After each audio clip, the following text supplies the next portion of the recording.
What's up, everybody? It's Torrential Downfall. Today we're kicking off a tough discussion. It's on the Netflix series 13 Reasons Why. As a caveat, I was only able to get through season 1, but I felt it was so mismanaged that it should have been discontinued, and I recommend the show is avoided. As a forewarning, there are spoiler alerts, and also I'm giving a trigger warning if you're sensitive to mental health issues. The show tackled teenage suicide with a controversial story, leaving viewers with mixed feelings and a lot to unpack. So let's break it down together, talk through some of what went right, what went wrong, and maybe what should have been done differently.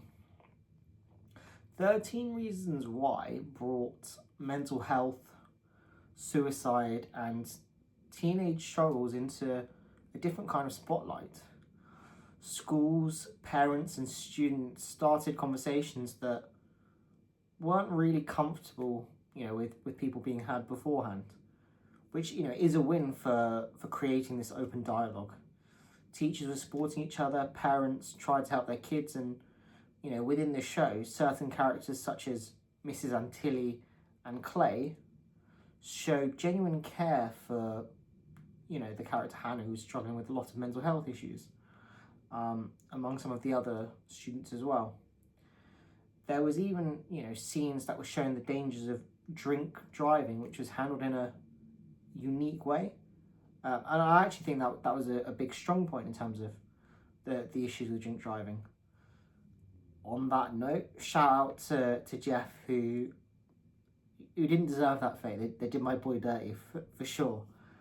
But moving on to the central character, Hannah, you're seeing that despite whatever Hannah was going through within the show, she still supported, her friend Courtney through her struggles, showing empathy even during her darkest moments. The TV series also addressed in different ways growing up in broken homes, like with the story of Alex, and also that feeling of emptiness and not quite feeling enough, which many people with depression can relate to. There were a lot of moments that really added depth and reality to this narrative of depression, which could help resonate with some viewers and help them to feel less alone. But despite some of what was good, not everything was so clear cut.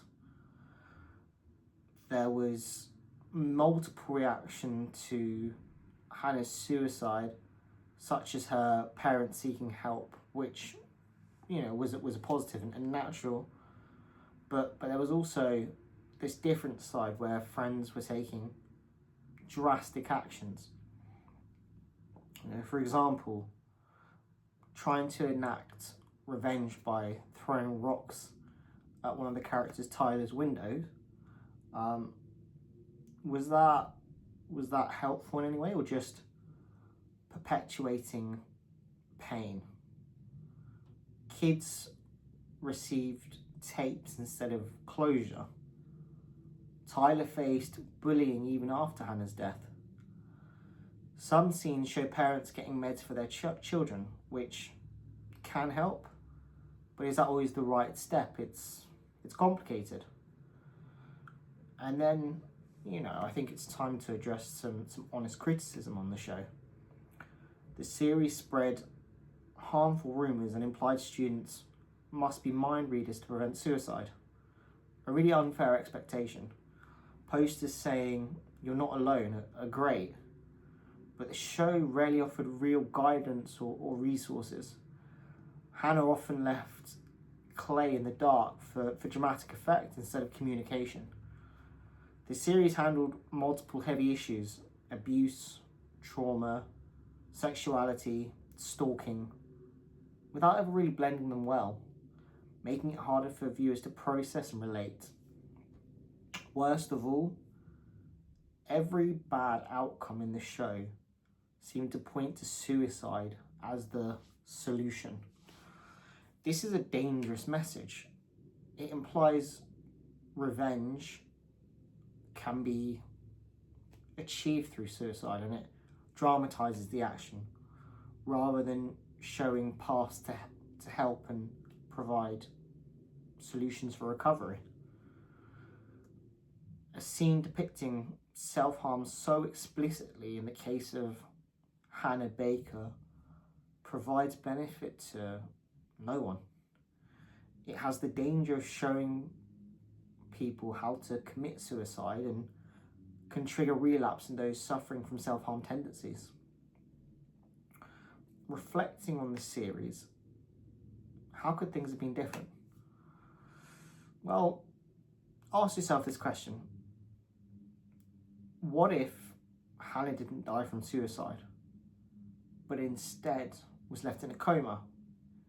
Imagine more chances for regret, real conversations, and rehabilitation.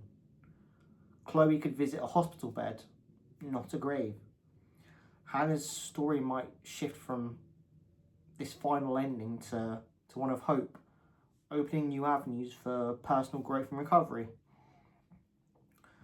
I also believe the show put too much of a burden on Clay, making it seem like love could fix Hannah's problems. But true healing needs to come from within, with professional support. The series suggests counsellors are ineffective or harmful, which just isn't the case. Showing suicide graphically for dramatic effect doesn't help anyone. It can trigger viewers or even normalise the act. So, what can we learn from 13 Reasons Why? Suicide, depression and trauma are all very real, complicated issues. Solutions aren't simple or external. No single friend, family member or partner can cure you from mental health struggles alone. Recovery takes time, patience, and in some cases professional help. If you or someone you know is struggling, reach out, talk openly, and don't be afraid to ask for help. Thanks for listening, everybody, and remember, as long as it hurts no one, do something nice for yourself.